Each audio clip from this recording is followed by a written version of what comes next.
जोशी साहब, ये जो 3D वॉरफेयर की आप बात कर रहे हैं, इसके क्या क्या कंपोनेंट्स हैं? क्या क्योंकि जो एक कन्वेंशनल या वॉर है वो तो लोग कहते हैं जी जो डॉग फाइट है बस यही एयरफोर्स का काम है, लोग इसी को देखते हैं, उनकी बेसिक अंडरस्टैंडिंग यही है जो आम इंसान है। ये जो 3D वॉरफेयर की बात करें, और बाकी कंपोनेंट्स कौन से हैं जब भी कोई इस तरह की टेंशन होती है, एस्केलेशन होती है, कि जिसमें वो भी अपना फैक्टर इन करते हैं? जी थैंक यू मारिया, बहुत अच्छा सवाल है। और आपके नाजरीन की सिंपल अंडरस्टैंडिंग के लिए मैं बताता चलूँ कि आपने बड़ा अच्छा कहा कि पहले डॉग फाइट गिनी जाती थी। 65 की जंग जी MM आलम ने जहाज़ मारे, सरफराज रफ़ीकी ने लड़ाई की, वो डॉग फाइट टिपिकल होती थी, विजुअल रेंज होती थी, पायलट दुश्मन के जहाज़ को देखता था, मनूवरिंग करता था, उनमें से एक विक्टर हो जाता था, दूसरा विक्टिम हो जाता था। वो ज़माना बदल गया। पहले मैंने थोड़ी देर पहले अर्ज़ किया कि air power by design is an offensive power, जिसके अंदर लिथैलिटी अपनी जगह है, बट एक सरप्राइज और शॉक का इफेक्ट बहुत ज़्यादा है, और एक फ्लेक्सिबिलिटी बड़ी इंपॉर्टेंट है एयर पावर के अंदर, जो स्ट्रेंथ है। अच्छा, अब coming back to your question कि मैं 3 डायमेंशन क्यों कह रहा हूँ। देखिए 3 डायमेंशन में इसलिए कह रहा हूँ कि आप ज़मीन पे एयर डिफेंस वेपन्स डिप्लॉय करते हैं जो ज़मीन से हवा में फायर करेंगे और दुश्मन के जहाज़ों को इंटरसेप्ट करेंगे।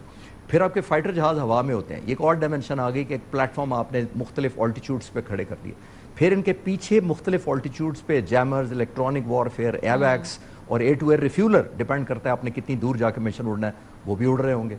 फिर विद इन कॉम्पोनेंट आपका एक डिफेंसिव एक फ्लीट होगा और एक ऑफेंसिव फ्लीट होगा, एक वो होगा। फिर हमारी जो एयरफोर्स ने जो रिसेंट ईयर्स में बहुत बड़ी एडवांटेज हासिल की है, जो कि शायद टेक्निकल डिटेल्स मेरी लिमिटेशन होगी ना बता सकने की, मैं वो एरोस्पेस टेक्नोलॉजी है जिस पे हमने मास्टर किया, और साइबर फोर्स जो हमने डेवलप किया। आप सीइंग इज बिलीविंग, मैं कुछ अर्सा पहले साइबर कमांड फोर्स पाक फिजाइया के देख कर आया हूँ।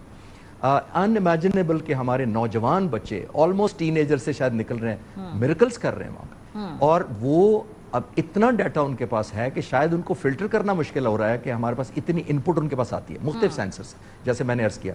तो जब ये आप देखिए सबसे बड़ा एडवांटेज जो रिसेंट ईयर्स में मैं ये अर्ज करना चाहूँगा कि जो रिसेंट ईयर्स में हमने सबसे ज़्यादा गैप प्लग किया है वो किया है नेटवर्क और इंटीग्रेशन के जरिए। दैट मीन्स पुराने ज़माने में 4 जहाज़ गए हैं तो वो 4 इंडिपेंडेंट एक फ्लीट होता था, एक पैकेज होता था, वो चले गए, वही रिजल्ट का नतीजा लेकर आएंगे। अब ऐसा नहीं होता। अब अगर हमारे 4 जहाज़ होंगे, 4 किसी और रोल में होंगे, फिर 4 और किसी रोल में होंगे, बैक पे उनके सपोर्ट जहाज़ होंगे, ये एक इंटीग्रेशन है। अब आपके सक्सेस और फेलियर डिपेंडेंट है कितने वेल इंटीग्रेटेड हैं ये सारे के सारे। अगर 10 जहाज़ हैं, 15 जहाज़ हैं, 20, depending on the nature of the mission that I am saying, वो कितने वेल नेटवर्क्ड हैं, कितने एक दूसरे से कम्युनिकेट कर पा रहे हैं, कितना एक दूसरे का डाटा ट्रांसफर करके एक दूसरे को देख पा रहे हैं। अब हमारे पास इतनी जबरदस्त टेक्नोलॉजी है कि J-10C खुद उड़ रहा होगा बॉर्डर के पास, और पीछे उसके 50 किलोमीटर दूर आने वाले जहाज भी वही डाटा शेयर कर रहे होंगे। जो सिचुएशन उसको नजर आ रही है 50, 60, 100 किलोमीटर दूर, अंदर 200 किलोमीटर तक दूर, वो हमारे पीछे उड़ने वालों के भी डाटा वही होगा, हमारे रिफ्यूलर के पास भी होगा, हमारे जैमर्स को भी पता होगा कि ये और ये 2019 के बाद ही हमने सब कुछ एक्वायर किया। ये 2019 में जब, क्योंकि हमारा अब इस वक्त रेफरेंस पॉइंट 2019 का अभिनंदन के साथ जो उस वक्त एक इनकाउंटर था, ये सब कुछ उसके बाद किया है एयरफोर्स ने एक्वायर।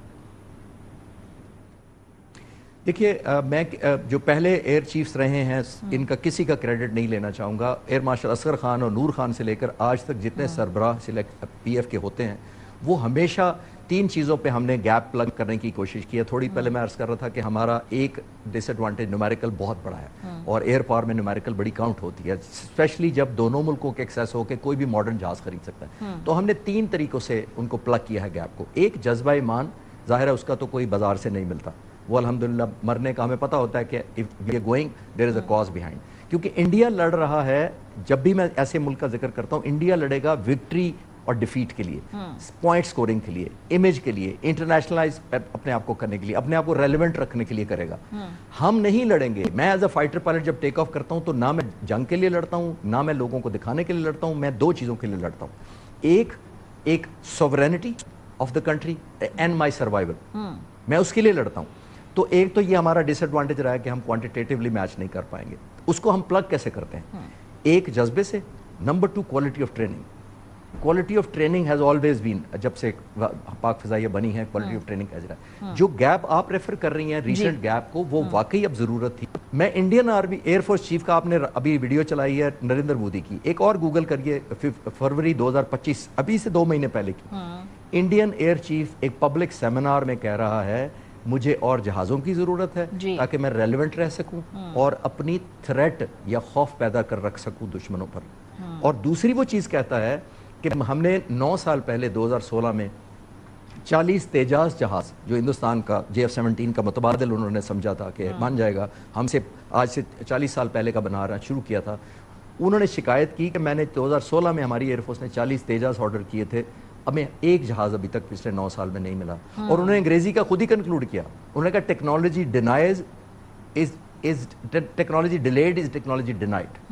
تو آپ بے بسی کا ایک فیل کر سکتے ہیں ان کی ایئر چیف کی لینگویج سے کہہ لیں یا بے بسی کی. ایئر فورس چیف ہو کہ وہ اتنے پارلیس ہیں کہ تیجاز نہیں ملے 40 سال میں.